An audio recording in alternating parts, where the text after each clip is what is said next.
to the Hodge Podcast. I am your host, Steve Hodge, and joining me as always is my co-host, cousin, and lover, Kevin Hodge. Oh, hello, everybody. It's pretty cool.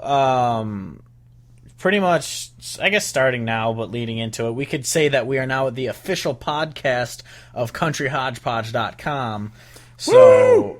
That's pretty cool. That's a big announcement we were teasing a couple weeks ago. We're when we started this podcast, I bought recording equipment to record music. Kevin bought it because he's like, let's make a podcast. So we're just like, yeah, we talk about country music all day, every day anyway. So we're like, all right, let's make a podcast and just talk about artists that we should listen to, because I know we've had a lot of friends say, like, I don't know who to listen to. Who should I listen to? So we're like, we're going to make a podcast, get it out there. If anyone wants to listen, awesome. If they don't, not awesome, and I cry. But yeah, and I already, rant often to everyone near me about my opinions on country music, and so this was just also a better way to just, I'm reaching that many more people with my angry yelling, so it's just like, it's a point of pride for me.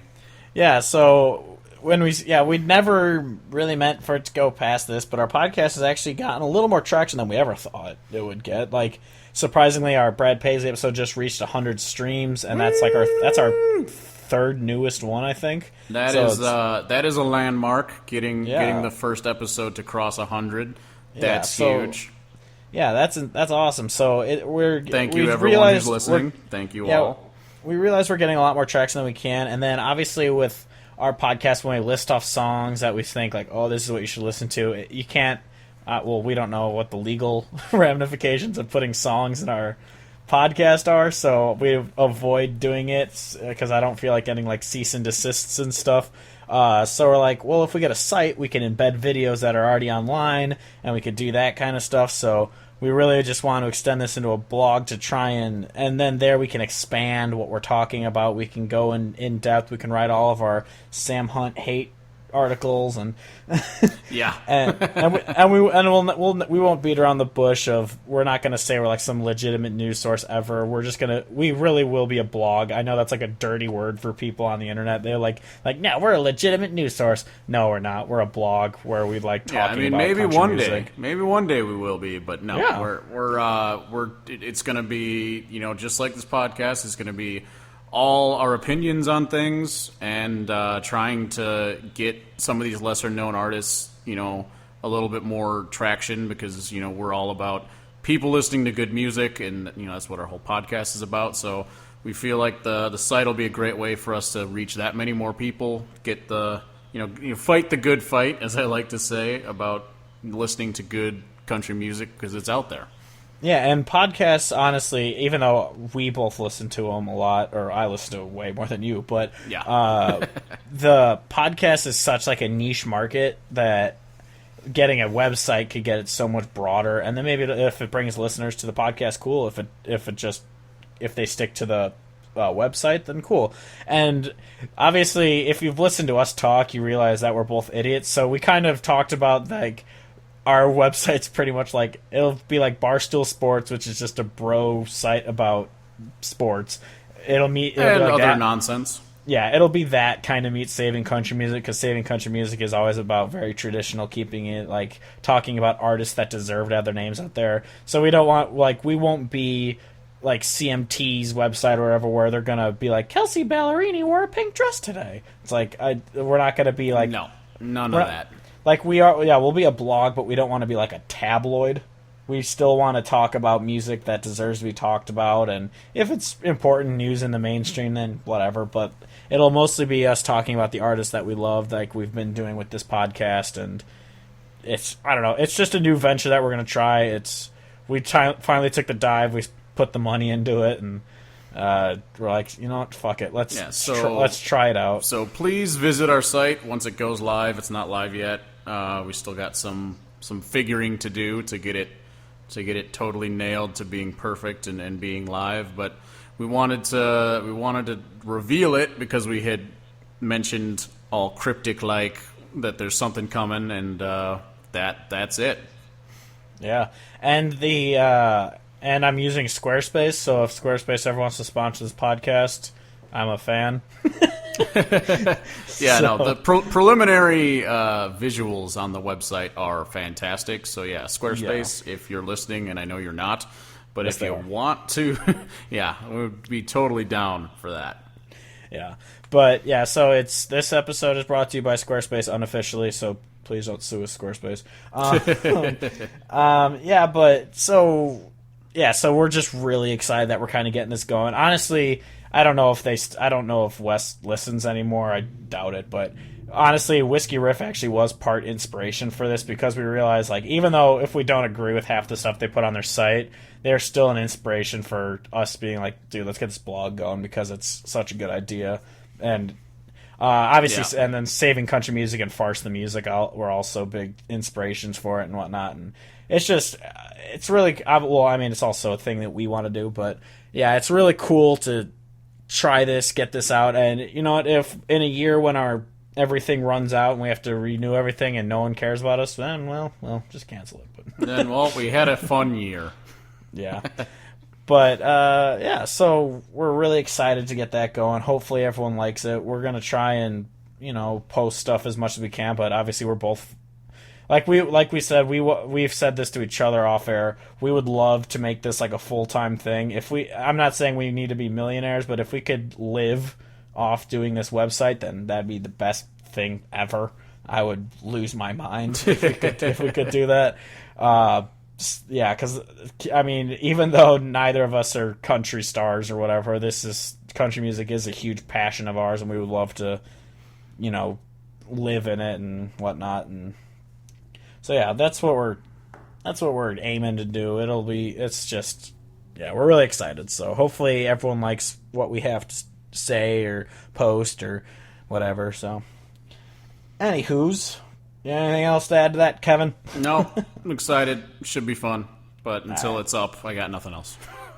Yeah, all right. So the next thing is the other day I was like, oh, it's the middle of the year. We should do an episode on the best music we've heard so far this year. I want to know, like, what's come out this year, what's our favorite so far. And literally, as I was typing in, like, I was putting in CDs like onto my notes, like, oh, here's the CDs that have come out this year that I really like, and these are the ones that we should listen to or that people should listen to. And as I'm typing in like CDs that have come out this year, right in Google says Saving Country Music, best of it so far. The article was posted 15 minutes ago. I was like, oh my god, you're kidding. Yeah, and to be fair, that's something that Saving Country Music's done for a while. He always posts articles of that nature. But yeah, taking that idea, which also was a organic idea that you popped into your brain. But yeah, so we're gonna do an episode coming up at some point, just kind of doing our top of the year so far. Since it's June and hitting that half of the year mark.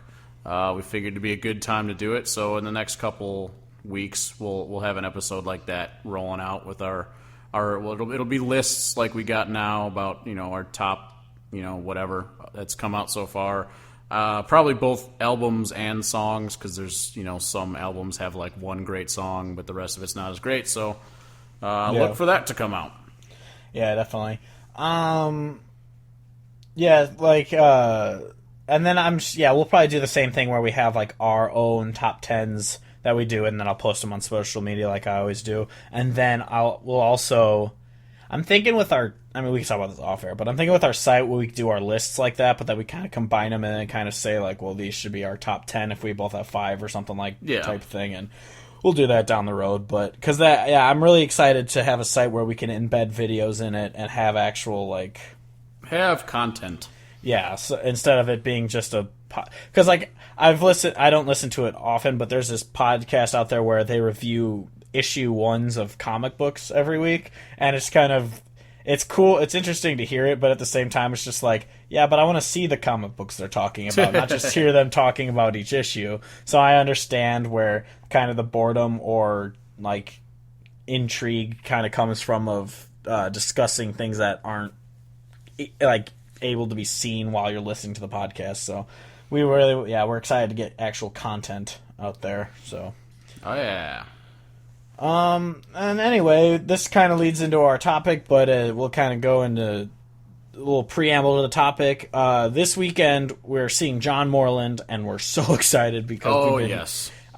We've both been huge fans of him for 2 years at least, I think. Because I remember hearing it High on Tulsa Heat when it came out. Yeah, I didn't really put two and two together. Like, I had listened to him, and you had played him for me, and I didn't, like, totally grasp and start appreciating him until, like, I want to say, like, a year ago. I mean, maybe a little over a year ago. But, yeah, no, we've been huge fans for at least that long, and... Yeah. So we're really excited that he's come, to the, quote unquote area. I realize that Steve's got to drive out to Iowa to see him. But close enough that it's doable, and it's on a Saturday, which is awesome because I feel like I've ranted about that before on how artists keep having Friday concerts as if no one works on fucking Fridays. Like, come on.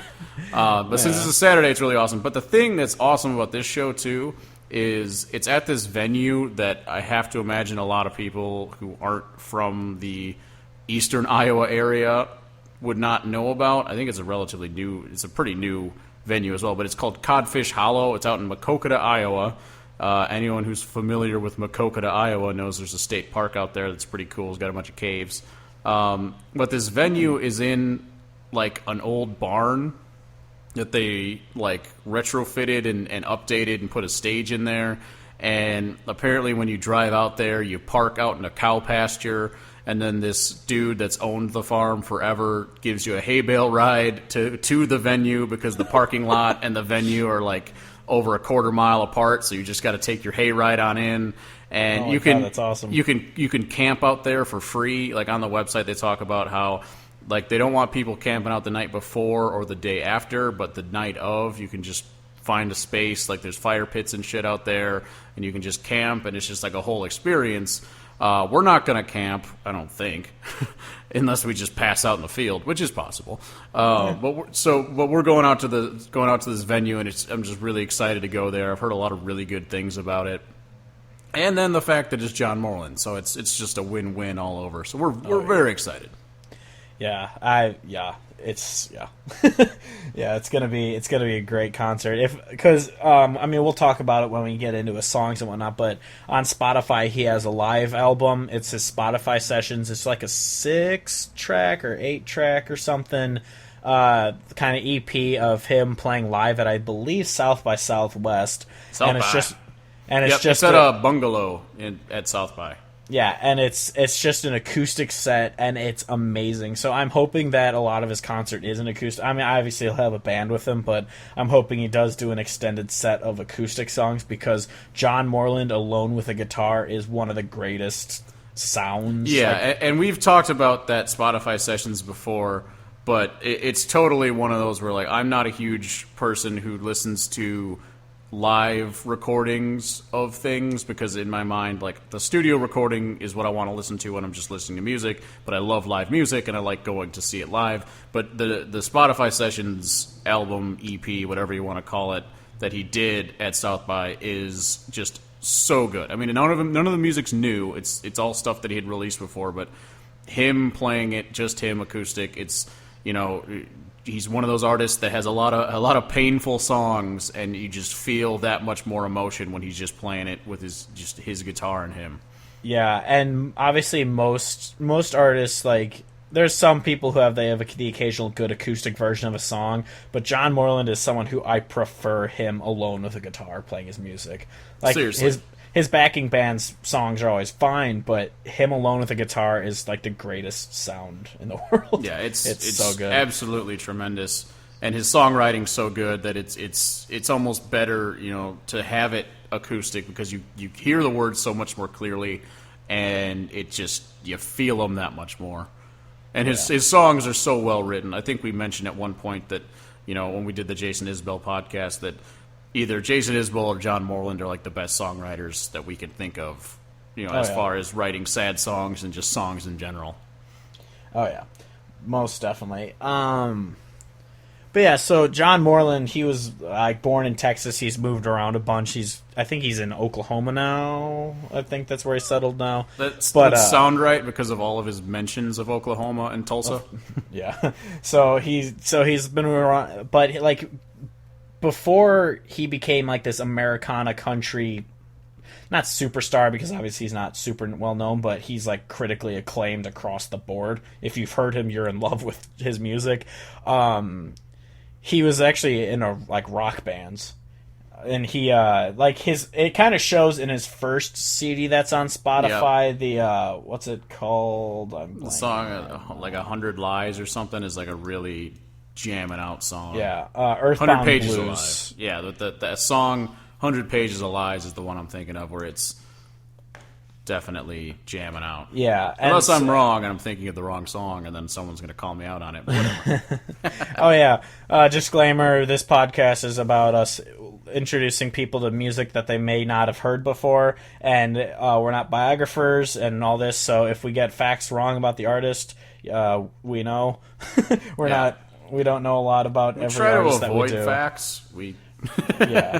Yeah, exactly. But I don't know if have you read the on Spotify, if you listen to his song, it might be If You Don't Care Enough for Me, where it's got the genius lyrics? Yeah. Yep. Where it has like facts about him, and he talked about just kind of how he only writes music that like pertains to his life. And I was reading that and I was just like, that's pretty much exactly how I am with my music. Every song I've written it's either been pretty much a true story in my life, or it's been based off a feeling I've had in my life. So I really love that every song, he doesn't write songs to pander to others. He writes songs that mean a lot to him, and it just turns out that obviously a lot of people have felt the same heartbreak that he sings about. So he's an amazing songwriter. Yeah, he is tremendous. And yeah, I feel like that's a good thing to note before we even get into his, our favorite songs of his. It's just that he's one of those guys that usually I just kind of put on a whole album or just all of it and just let it go, because like really all of it's good. Like, it's not like you pick out, like, oh, this song, like, this album's really good, like, over half of it I like, and then there's these couple songs I skip. Like, no, his albums are so good that I just let it go from one to the next and just loop it, because it's just so amazing that it's not worth, like, even picking out one song to listen to, because I just want to listen to a bunch. Yeah, I think the only songs I ever even hit next to are the ones from Earthbound Blues, because it's just more rock-centric that sometimes I don't want to listen to those ones. But I don't think I've ever hit next to a song off Big Bad Love, In the Throes, or High on Tulsa Heat, because those albums are just perfection. Like, yeah, no, they're absolutely tremendous from start to finish. Yeah. Because even when they're like quote-unquote weaker songs, they're still amazing. Yeah. So I guess we can... Want to just get into our top 10? Yeah, let's get after it. It ends up taking a good chunk of time anyway, so we can get into it. So every artist we do, we used to just kind of go through discographies of artists and kind of go CD by CD and say, oh, this song's good, this song's good. But then we realized that we were naming like 30, 50 songs that we like by each artist, and it's just like, it just gets confusing for us. So we're like, let's just... Instead of going through each CD, we'll just find our favorite songs that we think people should listen to, and boom, we'll put it online, we'll put it on Spotify of these are the songs by these artists you should be listening to. So yeah. And then obviously some artists are harder to find a top 10 for than others, so like some artists, or if they don't have a lot of CDs out, we just kind of do a top 5 because it's easier to kind of get there. But with him, it was so hard; it would have been impossible to just get to 5. So we're like, we're doing a top 10 for him. So yeah, we'll jump into it. Our number 10 favorite song. My number 10 was the song "Gospel," which is off of "In the Throes." But apparently it was also featured in Sons of Anarchy, because I just see, like, on Spotify, it's got a singles and, like, the songs Your Spell and Gospel. It says, as featured in Sons of Anarchy. I've never watched that show, so I have no idea what it was. I believe I believe 3 of his songs were used in Sons of Anarchy, actually. Yeah, I just looked at Heaven, Gospel, and Your Spell by him were in Sons of Anarchy. Okay. So. And, like, I don't know what was happening in the show when they played that song, but I'm going to go out on a limb and say somebody died. No. But the song Gospel's super good. It's super slow, but it's tremendous. I don't know. I just love it.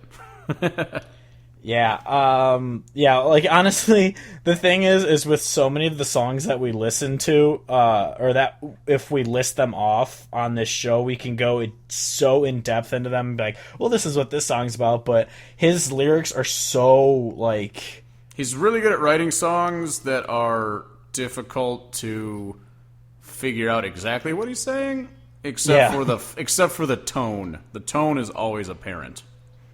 Yeah, exactly. So, like, honestly, when I put my list together, I was looking at it, I was like, these are all so great, and then I realized, I was like, I don't remember why I love them, I just remember I love them. So, because, like, my number 10 is Avalon from Earthbound Blues. That's a good song. I don't know what it's about. Yeah, exactly. So, this episode, we're just going to go full retard, because... I just really like it, cause...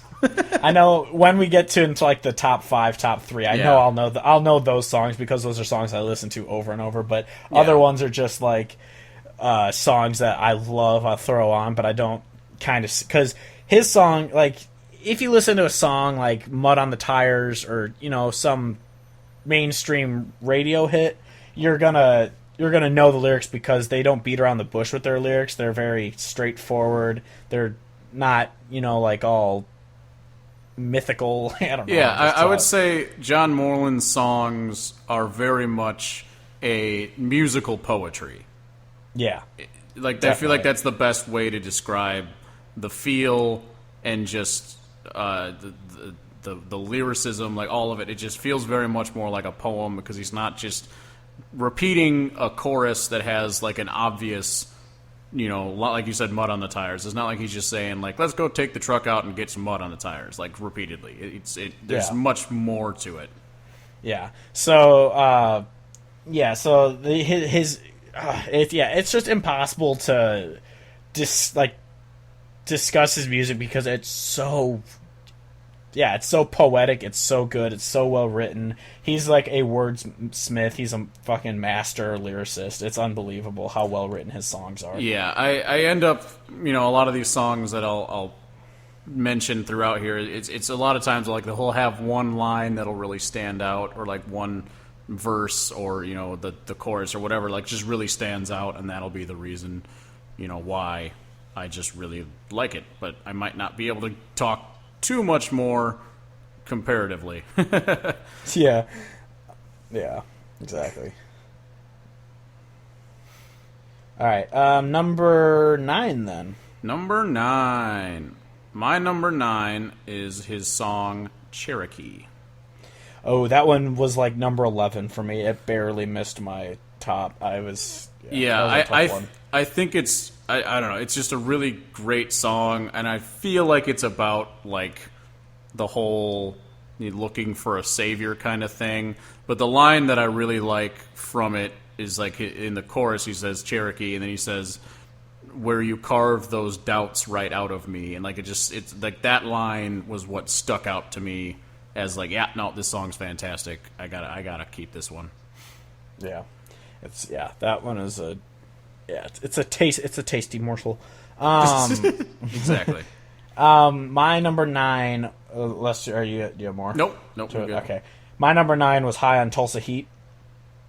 That's titular track song from the CD High on Tulsa Heat, where it's just like he's just basically saying it's kind of hot in Tulsa. Exactly. I just like it because it's one of his more upbeat songs. Like, I just love the. Yep. I don't even know what instrument it is that's playing. Like, do do do do. Yeah, like, it's got to be a piano because I can't think of anything else that can make that noise. Like, it's just such a. It's just. I mean, I'm looking at the lyrics right now, and it doesn't. It's not a super happy song, I guess, but it's just such an upbeat kind of quick song which is a rarity with John Moreland, and it's just a really, really nice song. I love how the first song of that album is "Hang Me in the Tulsa County Stars," and the last one is "High on Tulsa Heat." But that doo doo doo doo, like that bit is the sound from "High on Tulsa Heat." But if you listen to the album and you roll it from that back to the start, it's the same thing. It's just a continual track that it rolls right back into "Hang Me in the Tulsa County Stars." And I just think it's really cool. I didn't know that.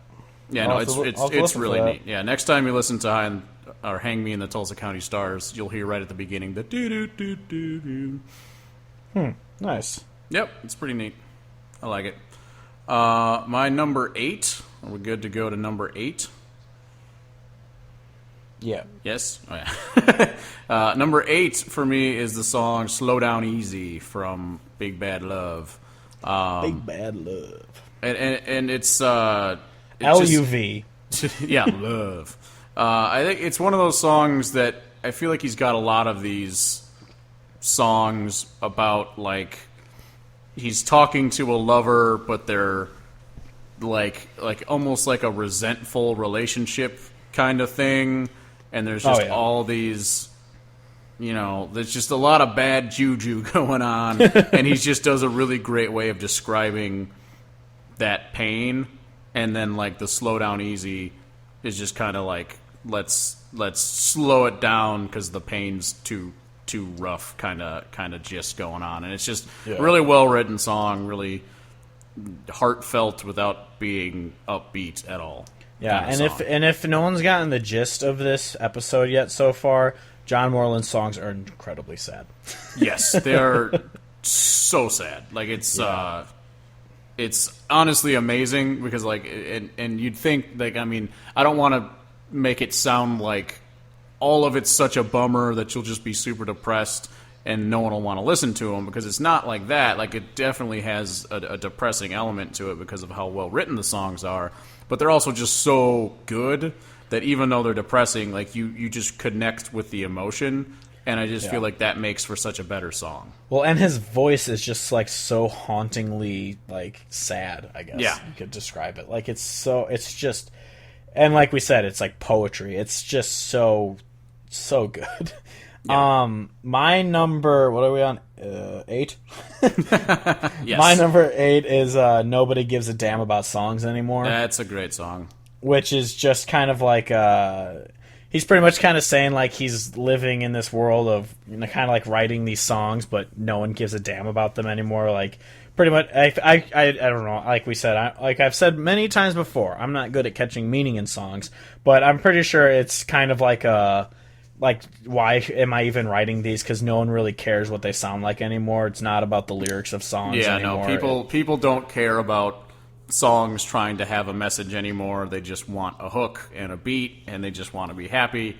And that's a main theme of our whole podcast, as well as what our site will be about, as well as just things that I talk about all the time, is that it really annoys me that is the focus now, that the music has really become secondary as far as, lyricism and actually having a point to the song.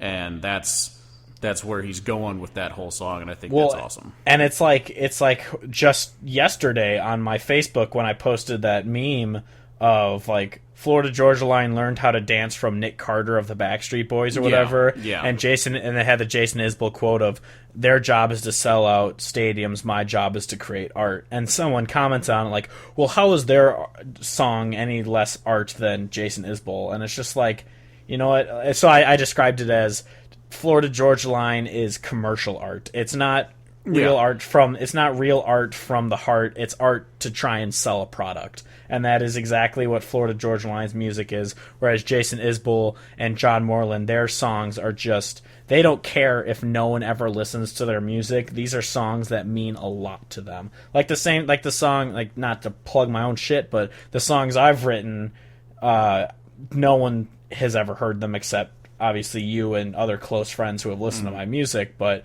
I don't ever expect to sell a single song. I don't ever expect to make a cent off any of my songs, but I still write them because they mean a lot, and that's what they are. They're art. I'm not singing 500 songs about girls on trucks because that's not my life, and and those songs also have absolutely no substance to them. So getting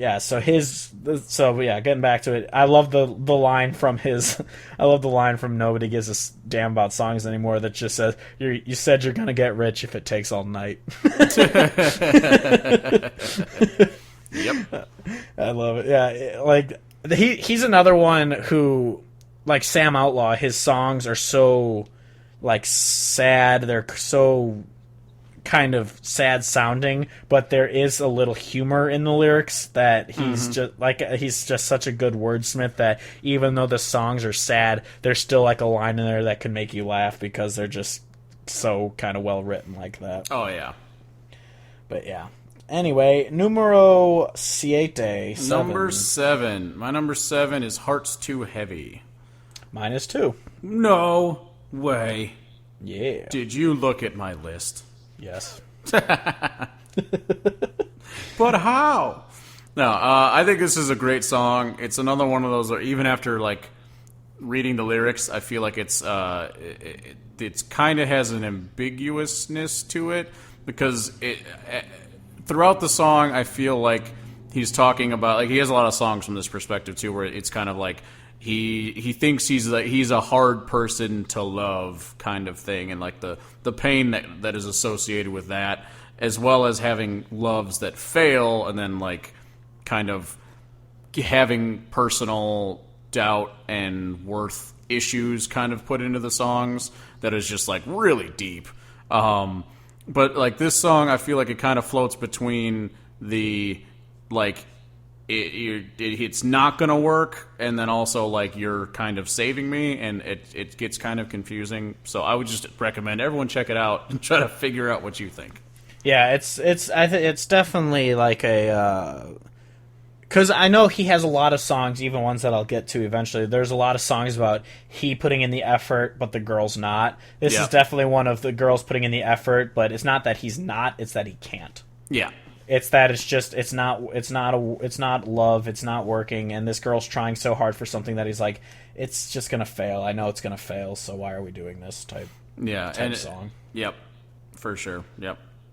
Yeah. So cool. Well, and then that brings to number 6, and my number 6 is actually Nobody Gives a Damn About Songs Anymore. Whee! So that's a great song, and I agree. What's your number 6? My number 6 is Lies I Chose to Believe from Big Bad Love. Oh, that's a good one. Yeah, it's just pretty much like a...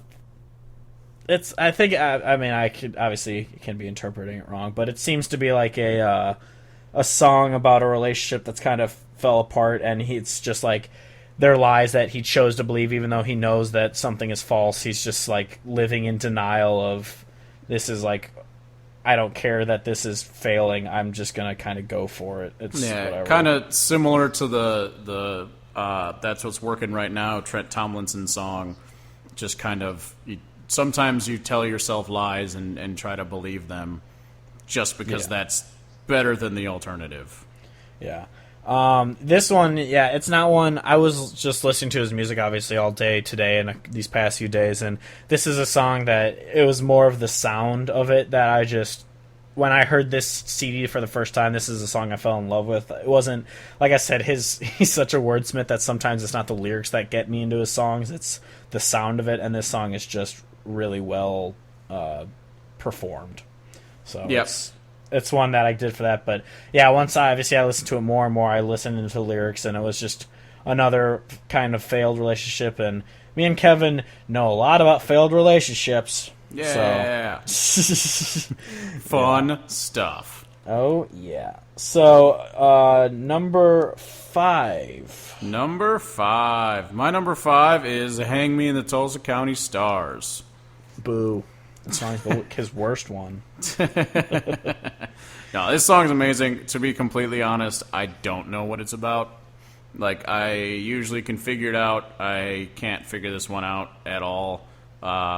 Because I feel like part of it might be about his music itself and how he's fine not becoming like a big, huge Nashville success, because he does mention at one point, like, let them have that Nashville moon I don't know. It could be about anything. It could just be about he likes Tulsa, and they have a lot of stars out there. I have no fucking clue. But it's amazing, and like I said, it's really cool how it loops the beginning of it in with the very last song on the album.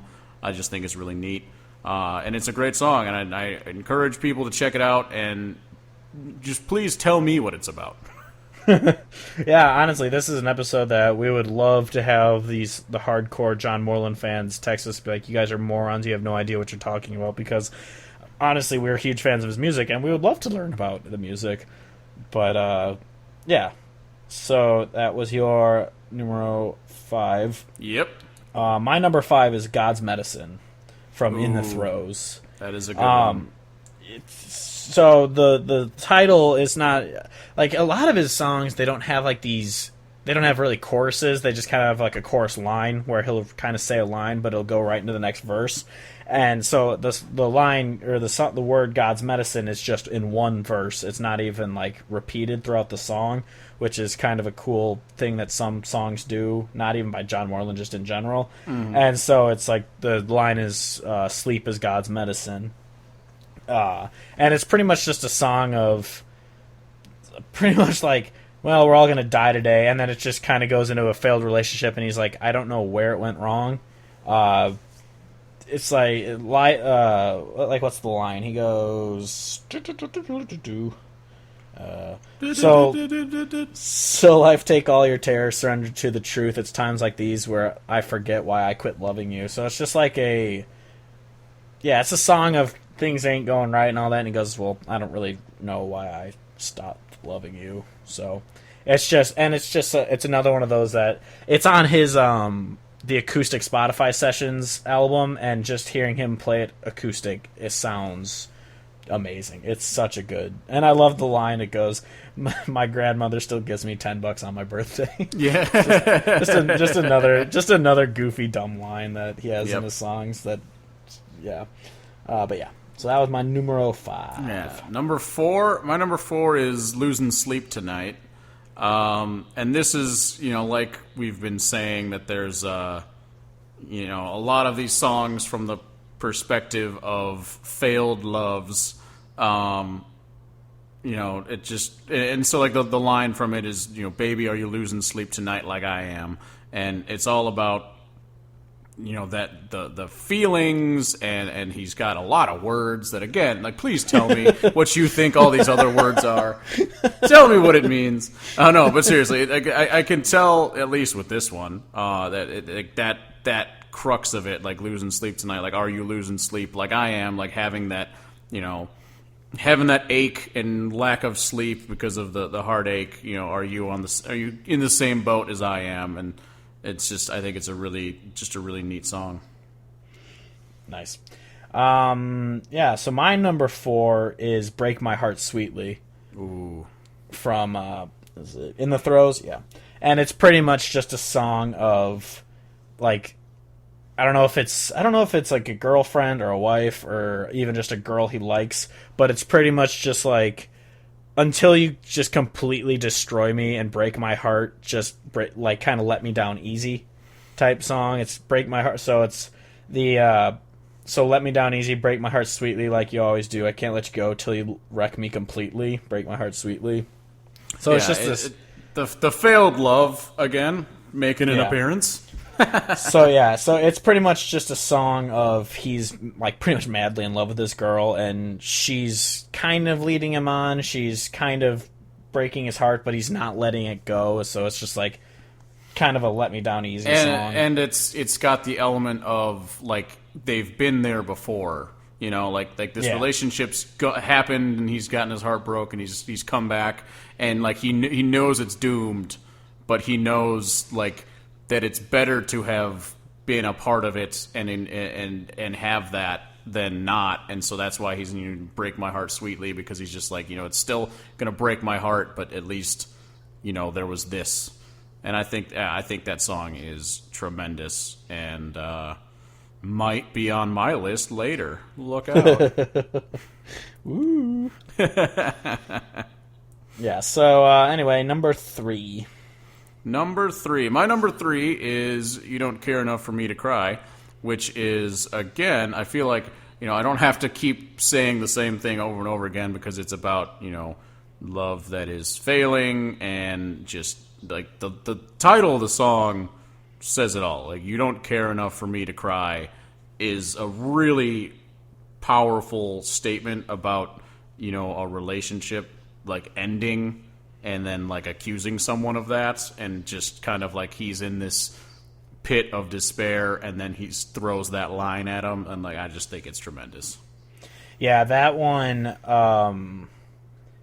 that's just a phenomenal song. Like you said, it's just this song of he put everything into this relationship, and not only is she not broken by the break, like the end of it, it's you don't even care enough to cry. Like, you don't care. Like, you're about not even sad that it's over. Yeah, there's no emotion coming from you about this, and this is the song that if you listen to it on Spotify, you can switch over to this little Genius thing where it shows the lyrics and then he explains the song, and he's talking about how it was a real relationship that he was with this girl who just didn't care, and is just like, I'm putting everything into this relationship and you are doing nothing about it. So yeah, that song is amazing. My number 3 is American Flags in Black and White. Ooh, that is a great song. This is like a kind of a rare step away from him. It's not really a relationship song. It's like it's a world song. Yeah, like it's just a really, like, it's another one. I mean, obviously it's about a photograph of an old photograph that it's American Flags in Black and White. It's an old photograph. It's not that it's that simple. He's like, look at that picture, it's in black and white, and then the song ends. Yeah, so it's just kind of, I don't know who he's talking about actually. Like, we're stupid. Don't. Yeah, but we're coming off as completely stupid, which is fine because we are. Yeah, but it is like, if you haven't ever listened to John Moreland and you think we're just a bunch of idiots and how can we not understand the lyrics to these songs? One, yeah, true. But two, give him a listen. Like, he crafts the songs in such a manner where he does, like, it doesn't make it that simple. Like, it's not one of those, like, it's not like a Sturgill Simpson song where you're like, I literally don't know what he was saying half that song. Like, I can't understand what he's saying. I don't know. Yeah, but like, you can hear what he's saying. It's just like it's like poetry, everyone remembers, and like back in high school, middle school, you get a poem, you have to read it, and all right, now dissect every line of this poem and tell me what it means. And then by the time you're done, you're like, holy shit, I didn't realize it had all this meaning in it.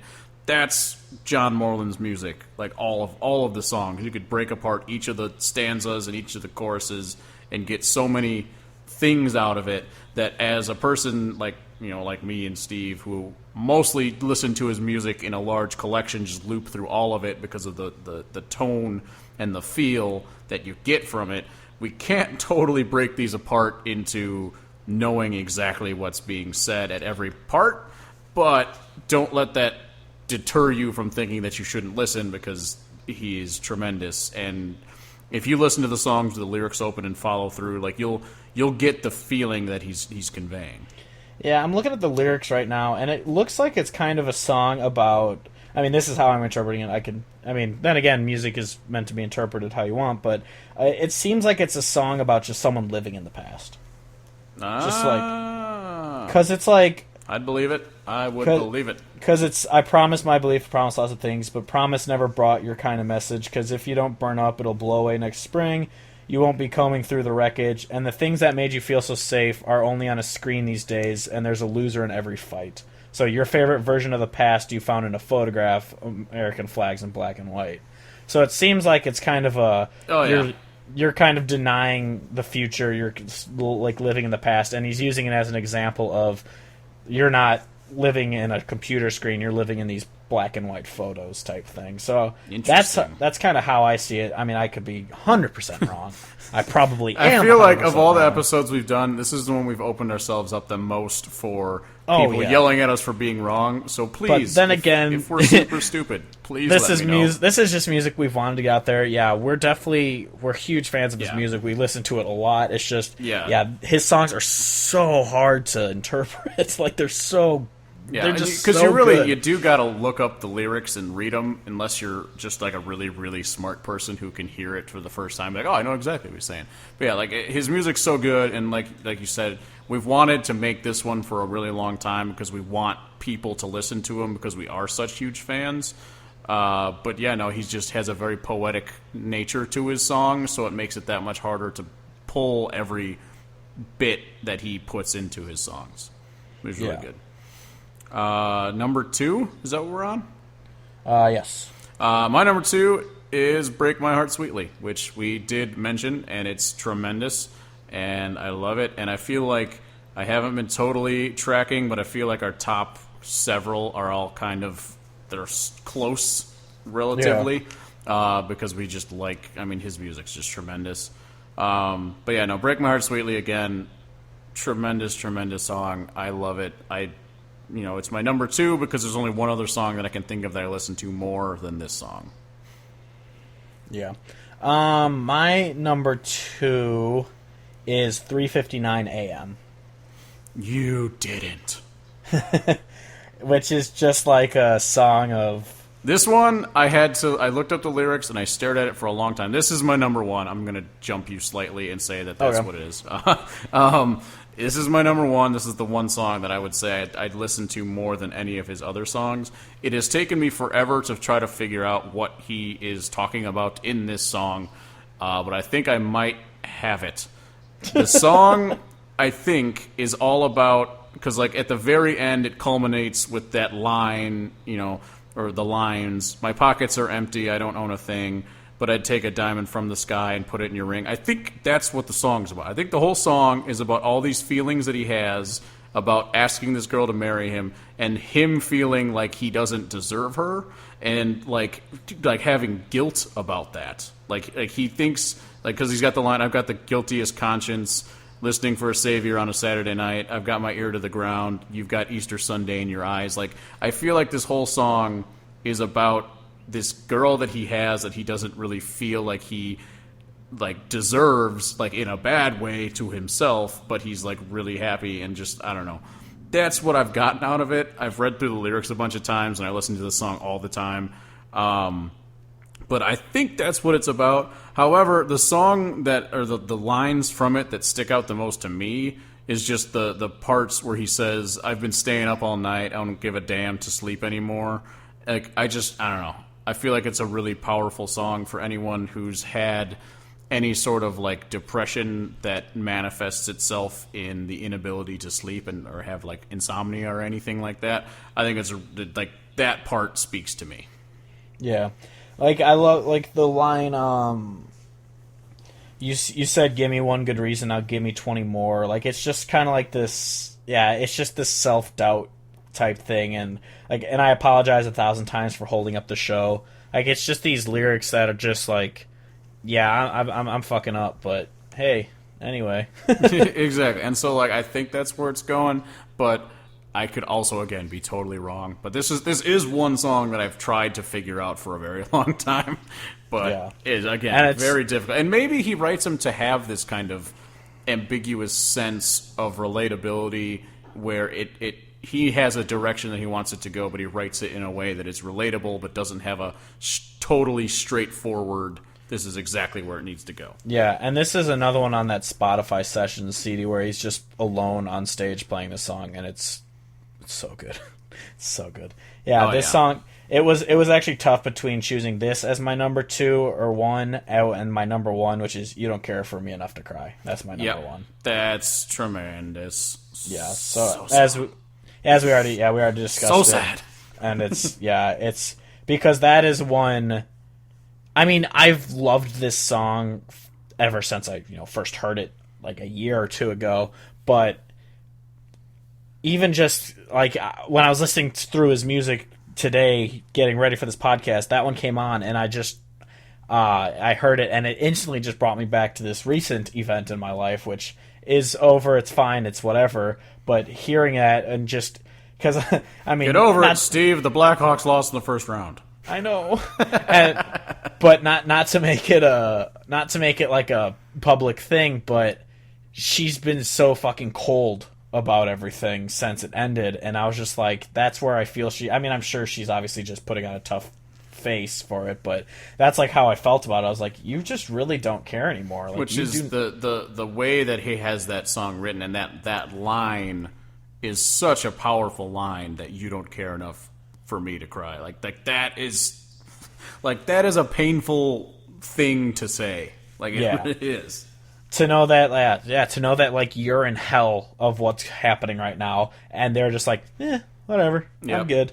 Like, and so, that is such a powerful fucking song, and that one, that was definitely, it was tough between that, because 3:59 a.m. is just such a beautifully, it's such it flows so beautifully, but... And the guitar is so good. Like, the guitar bit, the acoustic guitar riff is tremendous. Yeah, it's amazing. And, so it was really tough between just the nice sound of 3:59 a.m. and just the powerful lyrics of You Don't Care For Me Enough to Cry. Yeah. So I had to go with You Don't Care For Me Enough to Cry, because that song is just... Yeah, that's where I was at with the 2 and 3, because I had Break My Heart Sweetly at 2 and You Don't Care Enough for Me to Cry as 3. Like, those could be flip-flopped. Yeah. Like, they're all 3 of these songs are just absolutely amazing, though. I mean, all of his music's great, but like... My top 4 was one that could be interchanged, but my definitely number 1 and 2, those were really tough for me to choose between. But, so that's our top 10 favorite John Moreland songs. I'm sorry that we rambled and sound like idiots. I'm sure if you are a huge John Moreland fan, you might have tuned out and stopped listening by now. But if you haven't, thanks. It's just, he's such an amazing song, and this is definitely the episode we sounded the stupidest. But I'm totally fine with it, because setting new records. Just getting even if they're bad.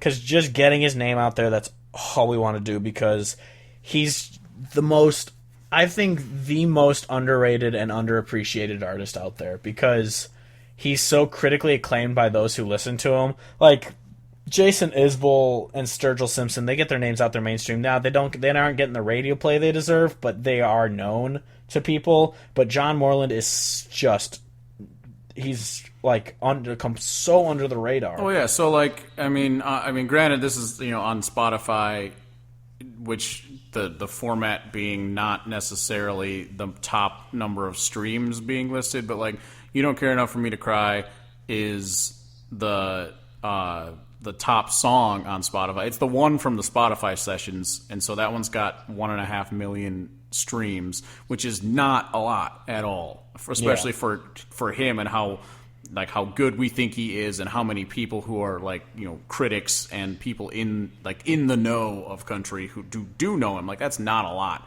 at all, and we just we want to get his music out there.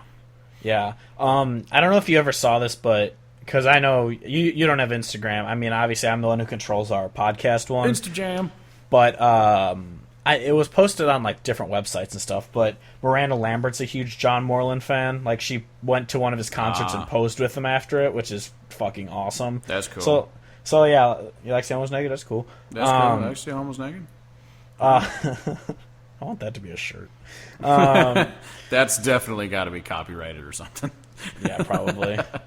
But so so obviously the big artists out there know who he is, because if you live in that landscape of actual country music, then obviously you're going to know all these names of critical masterpieces. the one thing I want to mention, related to the fact that we're going to see him this weekend, and then just what we've been talking about with the songs and how we feel his songwriting so tremendous. Here's the little snippet from the bio that they have on the Codfish Hollow website for his show.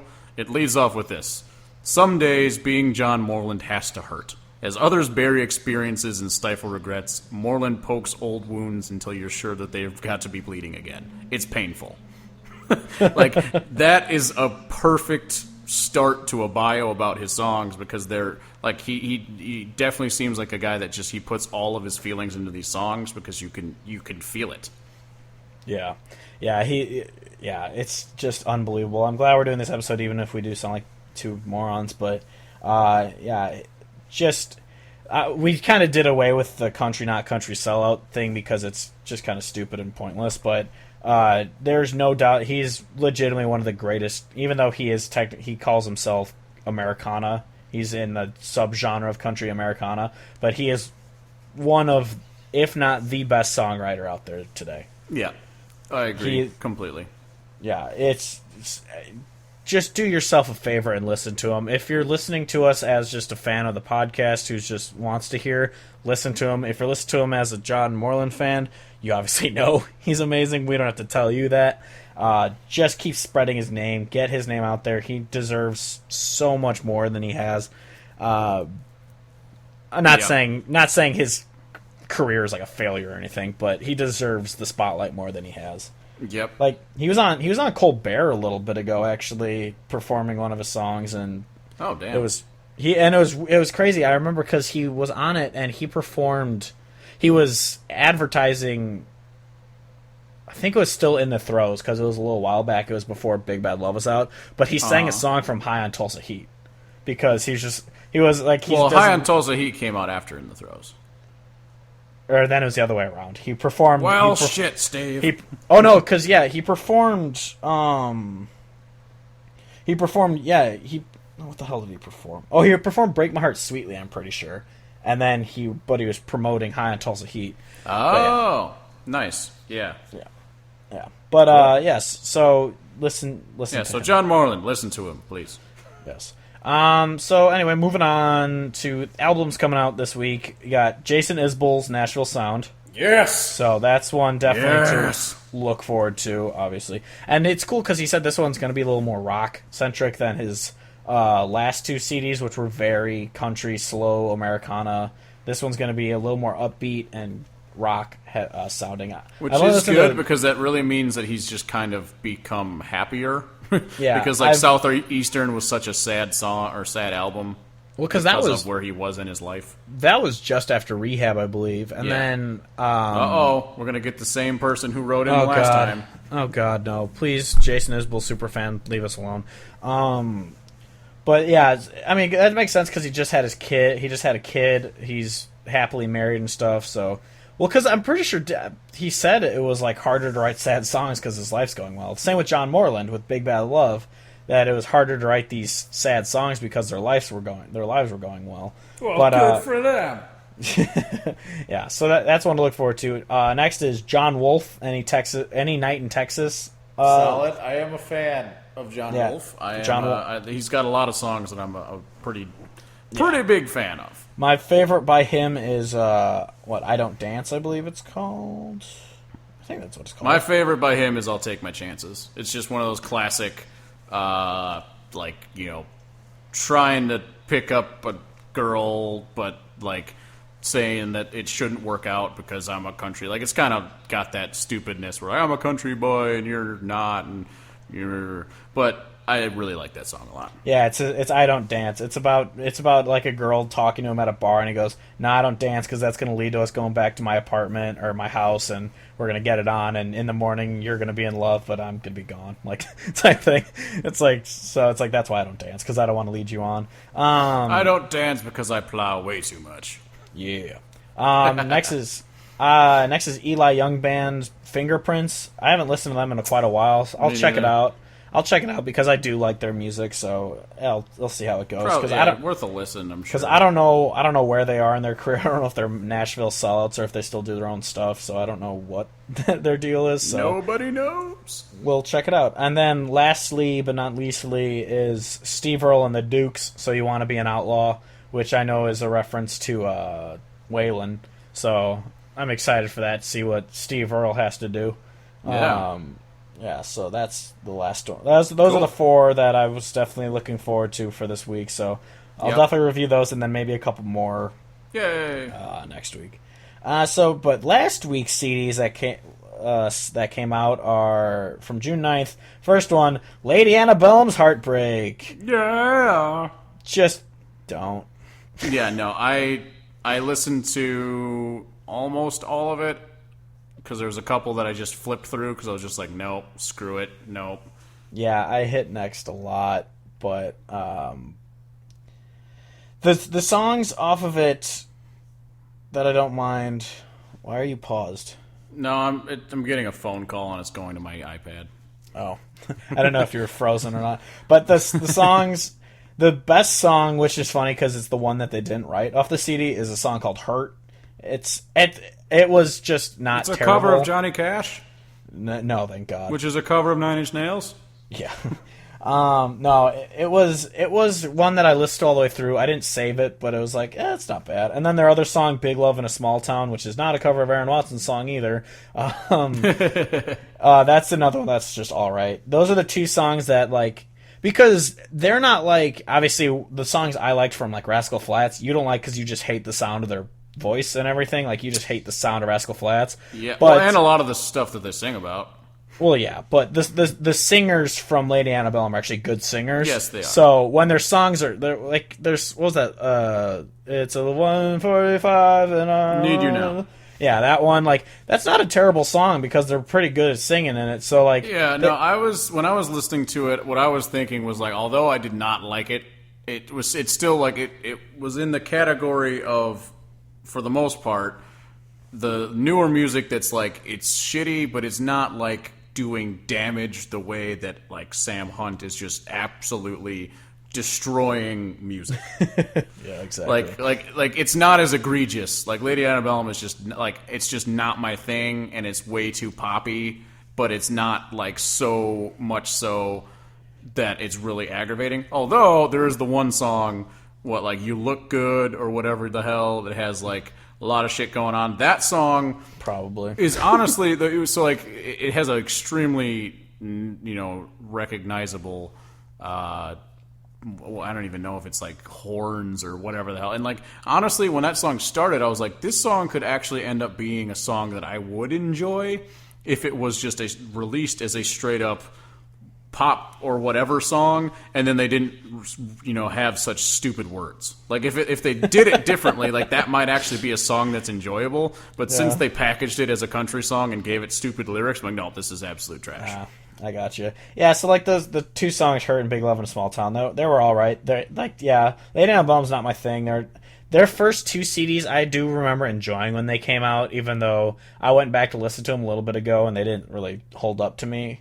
Like, their song "American Honey" wasn't awful when it came out and everything, so I just, they're just whatever. They're just not our cup. They're not our cup of tea. But so yeah, whatever. Jason Cassidy's new CD came out last week, but it's not on Spotify. I might buy it because I actually do enjoy his music, so I'll support him and get it. So maybe I can have a review for that next week or something if I buy the CD. But next is Glenn Campbell CD Adios came out, and it was really good. Obviously, it's not that surprising that Glenn Campbell is a country legend. He releases a CD, it's going to sound good, it's going to sound country. He ain't going to go out there like saying... a rhinestone cowboy. Yeah. His songs, It Won't Bring Her Back, She Thinks I Still Care, and Postcard from Paris are all really good. I like She Thinks I Don't Care, or She Thinks I Still Care, because it's like a song. She's like, pretty much like, just because I asked about you, it doesn't mean I care about you. Is that type the thing. cover of the George Jones song? Possibly. Honestly, I didn't look into it. I don't know... Damn it, Steven. I know. I don't know too much George Jones, honestly, which is, I know, a sin to say. I know. Wow. I know. It's like a. Honestly, I do love a lot of George Jones songs. It's just he's not one I've ever listened, like, sat down to binge listen. When his songs come on, I do know them and everything. But let's see. Yeah, it's the same. All right, because that's Jones. A fantastic song. Yeah. So shame on me for not knowing that. Honestly, I know a lot of George Jones songs. I didn't know that one though. But yeah, so that was absolutely reprehensible. I know that song is. But yeah, that CD was great. The Secret Sisters, You Don't Own Me Anymore.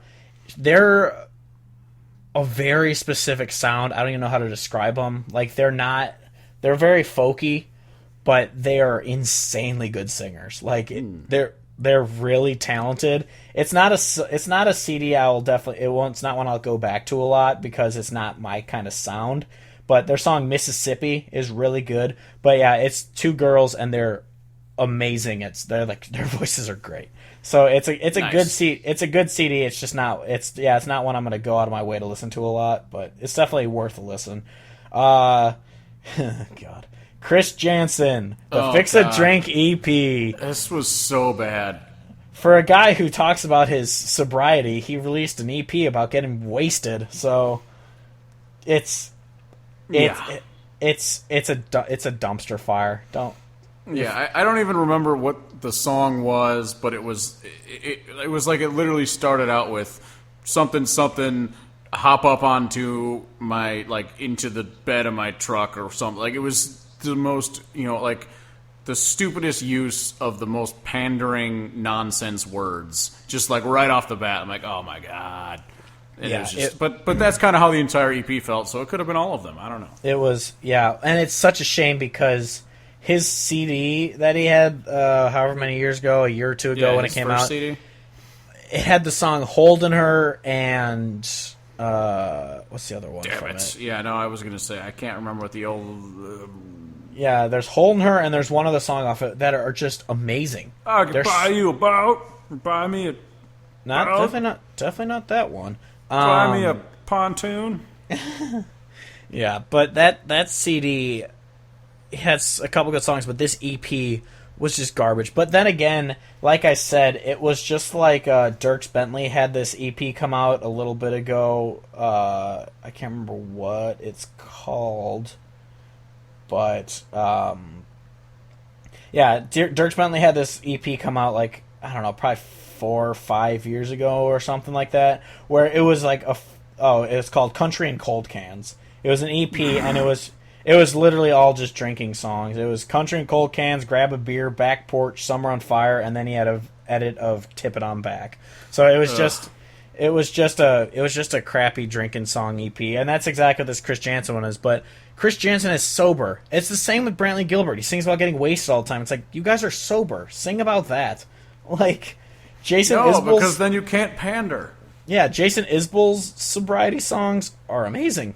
Because it's about the struggles of alcoholism, not this. Like, fucking Scott Darling could write better songs. If you read his article about his sobriety today. I did read it, and it was tremendous. That was such a good article. And one other thing about hockey is, thank God the Pens won, because I don't have to hear about Nashville anymore. Who's Hooge? But yeah, like, that Scott Darling article is amazing. But, yeah, it makes me sad he's gone. But yeah, sing about your sobriety. You don't need to sing about partying to pander to these college kids just so you can sell some fucking records. It's atrocious. But yeah, so don't listen to that EP if you have any respect for yourself. Next is John Bauman. I listened to this CD today actually because Jason Eady posted about it on Instagram. It's called Proving Grounds. It's a really good CD. The very first track, it's called Here I Come, and it's pretty much about like he's touring, trying to get his name out there, but it's not really working, but he's still doing it. Like there's a line, it's like, my name is misspelled on the marquee. Like, it's just like this CD about how he's just trying to make it and all that, and it's a phenomenal CD. So yeah, and if it's recommended by Jason Eady, you know it's good. Yeah, so, I would listen to everything that he would have to say. Yeah, so check that one out. And then finally, this one is definitely definitely the best one. John Bauman's is good, but this is probably my favorite of the week, is Ray Scott's Guitar for Sale. Ray Scott's album was really good. And Ray Scott is just really good in general. He's got some songs that are kind of, just goofy and like kind of dumb, but like they're still very, very country. And he's got such a deep goddamn voice that it sounds great even when he's saying stupid shit. Yeah, like The Ugly One and such a great song. And My Kind of Music. Those songs. And as much as I will rag on, songs that are just like all it says is like about drinking beer or whatever and just has like no real merit. His song Drinking Beer is one of my favorite songs ever because it's so goofy. It's so great. Yeah, and he has a really good like kind of sense of humor with his music, and it's really good. But yeah, the best songs off the CD, in my opinion, there are three. I know we had the same three. It was "Sobering Up," "Growing Old," and "Living This Way." "Living This Way," which is the first track, and those three songs are so good. I love "Sobering Up," and it was just like you used to get drunk off my love, so are you starting to sober up type thing, and it's like, that's a good heartbreak song. And like, speaking of heartbreak songs, his song, ain't even thirsty, or ain't always thirsty. Ain't always thirsty. Yeah, that one. I covered that one on Facebook a little over a year ago, and he commented on it and made me the happiest boy in the world. But yeah, so Ray Scott is awesome. He's great.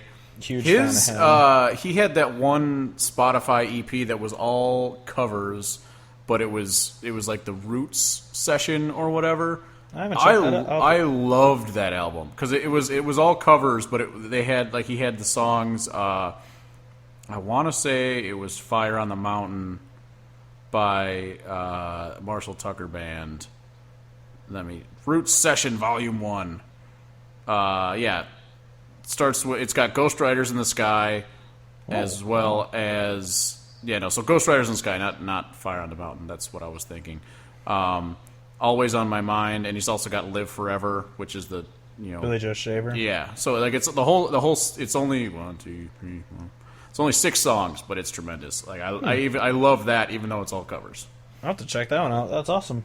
Yeah, Ray Scott's awesome. So yeah, those are the CDs from last week. 3 good ones, 2 pretty good ones, 1 not on Spotify, and then 2 dumpster fires. Yeah. So anyway, Dumpster Four. What have we been listening to recently, Kevin, or watching, or doing, or playing? What? Well, I'll go then.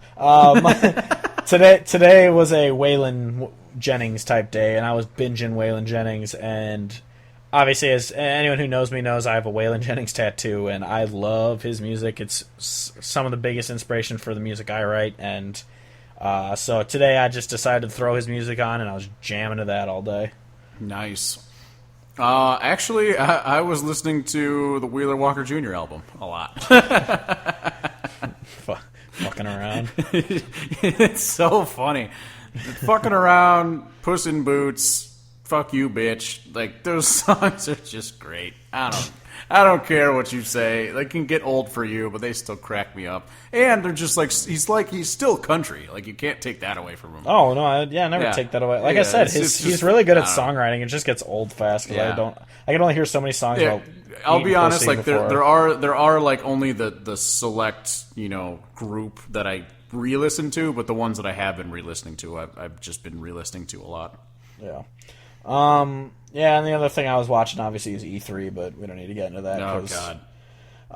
But yeah. Lock in for another hour, folks.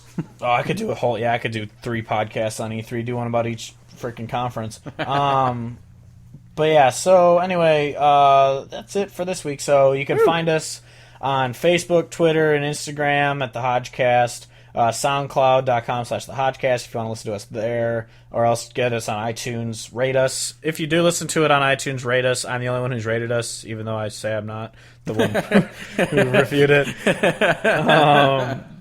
Yeah, because I don't know, I hear that it gets kind of your name out there a little more if you are rated.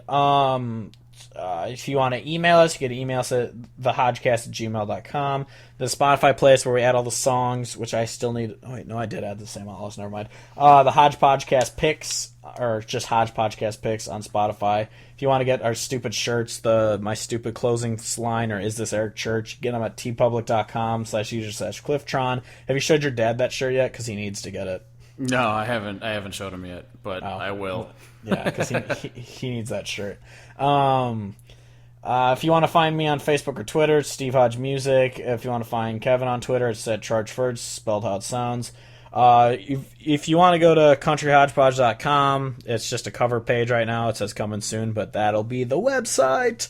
Can't wait. Woo! So yeah, that's that's it for this week. Next week, we're going to be covering... Shut up, you woo guy. Next, we're going to be covering Sam Hunt. So, stay tuned. Yeah, so that's it for this week. So it's me, Steve Hodge, as always joined by Kevin Hodge, saying goodbye, good night, and good Charlotte. I love you.